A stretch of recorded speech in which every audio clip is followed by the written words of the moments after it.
na última resposta a tecnicidade do Banco Central na última decisão. E a gente vê agora, desancoragem da expectativa de inflação, o dólar disparando, que pode impactar na inflação lá na frente.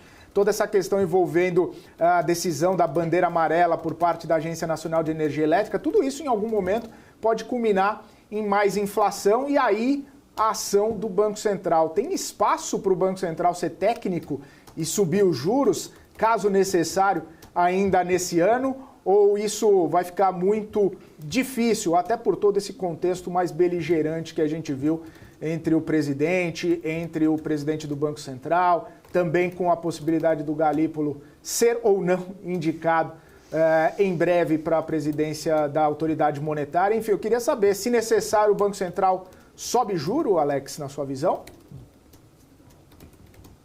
Não, nesse momento não, porque nós estamos em crise monetária, né? Subir o juros seria um choque muito forte agora, até porque tudo que ele fez de redução da taxa de juros ainda está surtindo efeito na economia, ou seja, um crescimento, uma expansão, porém moderada. Por quê? Quando a gente olha a curva de juro real em relação ao juro neutro, a gente ainda está num cenário contracionista. Então, ou seja, a economia está se expandindo, porque ela se expandiu em torno de uma expectativa futura de uma continuidade de queda do juro, então o crédito acabou se recuperando nos últimos 6 meses, tinha uma expectativa de acelerar o crédito no segundo semestre e potencializar 2025. Com essa mudança de cenário, já desde a reunião de maio, de uma decisão dividida e depois de uma unanimidade agora, porém parando de cair os juros, o Banco Central ajustou o plano de voo para o cenário atual. A decisão de uma elevação só aconteceria se a gente tivesse uma mudança muito brusca de cenário. Por exemplo, essa expectativa de inflação fosse para 7%, 8%, não para esse ano, para o ano que vem. Aí sim, o Banco Central agiria agora. Eu não vejo espaço para o Banco Central subir a taxa de juros e nem motivos para isso. Para 2025, qual é o fator importante? Além dessa mudança do colegiado que vai ocorrer e também da presidente do Banco Central, entra em vigor o novo sistema de metas de inflação, que é aquela inflação de longo prazo, né? Ou seja, o Banco Central não olha mais aí o ano calendário. Então, isso pode dar, e eu acho isso muito saudável. Aliás, em 2003, eu escrevi um artigo, eu e o Fabiano, um outro economista, falando da necessidade de mudança, já lá atrás, há mais de 20 anos, sobre a mudança dos temas de metas, que não fazia sentido no calendário, porque você deixa o Banco Central muito rígido. Agora não, ele fica mais flexível e a gente pode ter até um comportamento de Banco Central dos Estados Unidos, que olha, paro, observo, posso subir ou não. Então vai ter mais flexibilidade e a gente consegue ter uma previsibilidade melhor, um planejamento de longo prazo melhor em termos de política monetária. Então não vejo espaço para subir os juros agora, a não ser que o cenário mude de forma muito brusca. E nem vejo possibilidade para 2025, tá? Por enquanto, não. Vandir Silveira, queria ouvir a sua opinião. Tem espaço? Eu acredito que sim. Eu acredito que tem espaço, sim, para uma subida de juros, mais para o final do ano, começo do ano que vem. A pressão inflacionária é muito grande. Uma das maneiras de reancorar as expectativas de inflação é através de um aumento inesperado ou que vai contra vamos dizer assim, contra a maré, tá? Principalmente a maré política. Isso mostra que o Banco Central está resoluto em perseguir a meta da inflação. No entanto, eu concordo com o Agostini. Eu acho que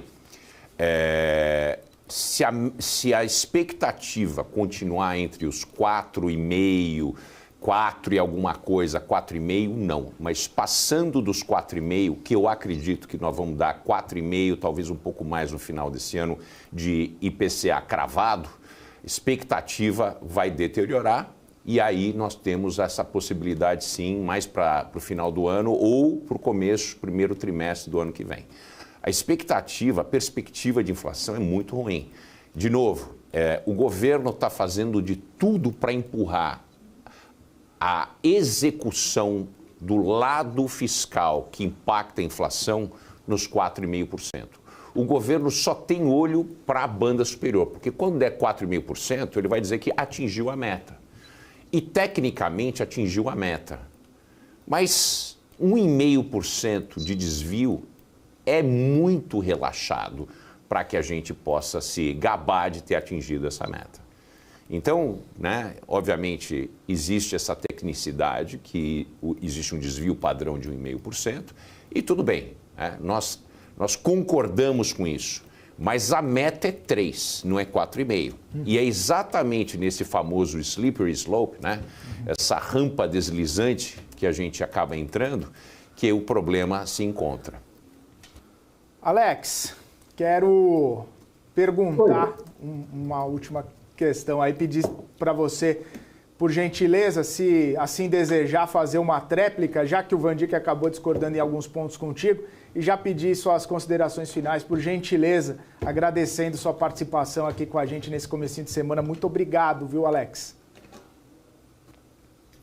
Imagina, é sempre bom participar com vocês e dar a opinião da Alcio, né, nesse momento.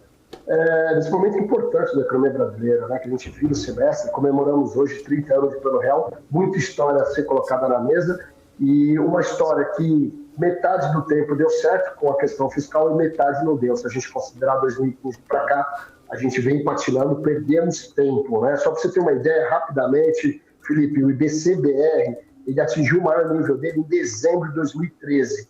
Nós voltamos para o mesmo nível agora no início de 2024. Nós ficamos 10 anos e 4 meses patinando na história, só para ter uma noção de quanto é importante uma política econômica ajustada. Tá? Bom, em relação à taxa de juros, eu acho que tem espaço para subir, o que eu acho que não irá subir, até porque, obviamente, o Banco Central ele tem essa prerrogativa de uma decisão a qualquer momento do tempo. Eu acho que ela não vai subir, porque ainda que fique em torno de 4,5%, um pouquinho mais, a expectativa, ele não vai decidir por conta disso, até pelo esse desgaste que vem acontecendo já há algum tempo. E daqui a pouco, daqui 6 meses, o Roberto Campos Neto está saindo, eu acho que ele não quer sair também com uma relação desgastada, tá certo? Bom, esse é um ponto. O outro ponto, só para finalizar, é o seguinte: se a gente tiver uma ruptura muito forte em relação ao andamento da taxa de câmbio ou uma mudança do cenário internacional, de um acerramento dos conflitos geopolíticos que vão ter, por exemplo, uma nova disparada do preço do petróleo, aí sim, aí eu não vejo como não subir a taxa de juros até o final do ano. Mas eu não vejo esse cenário sendo construído, tá? Só para reforçar. E para finalizar, a Alcio, né, como agência de classificação de risco, em 2023, quando o governo aprovou o arcabouço fiscal, aprovou o texto base da reforma tributária, nós conversamos aqui, e lá em julho do ano passado, avaliando esse cenário, nós tínhamos uma perspectiva muito positiva, inclusive depois de uma reunião com economistas e o Haddad lá em maio do ano passado. Mudou o cenário. Maio desse ano, a gente teve a mesma reunião, porém, com outras perspectivas. Então, a Alcio, neste momento, a gente continua avaliando o cenário brasileiro, mas eu diria para ti que hoje a gente está muito mais próximo de mudar a perspectiva do rating do Brasil, que era uma perspectiva positiva, para uma neutra, né, ou até uma negativa, dependendo de como o governo vai fazer a gestão fiscal nesse próximo trimestre, julho, agosto, setembro, a gente está acompanhando muito de perto. Aí sim, mas por enquanto a situação mudou e não mudou de forma muito positiva, né? O que a gente acredita vai ter uma desaceleração econômica, o governo tem falado muito mais em arrecadação do que redução de gastos, isso é um fato, e não vai falar de redução de gastos em ano eleitoral. E o outro ponto que ele deveria falar, mas ele não fala, é venda de ativos, privatização.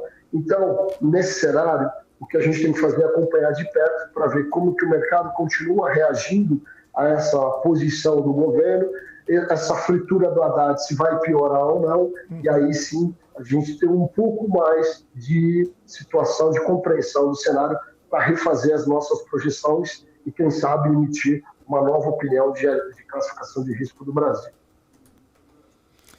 Perfeito, Alex. Ficaremos aguardando, né, essas novas projeções, leituras de cenários. Sempre muito importante ouvir agências de classificação de risco que tem muito a nos dizer. Obrigado, Alex. Um ótimo começo de semana, começo de semestre para você também. Até uma próxima. Um abraço para você. Bom, queria primeiramente agradecer a vocês pelo convite. Eu acho que parabenizar o país por 30 anos de Plano Real, acho que isso é uma vitória e que teremos mais 30 anos pela frente. E o povo brasileiro, como o povo gaúcho, é resiliente. A gente vai superar, se superamos uma inflação de 2,5%, vamos superar uma inflação de 4,5%.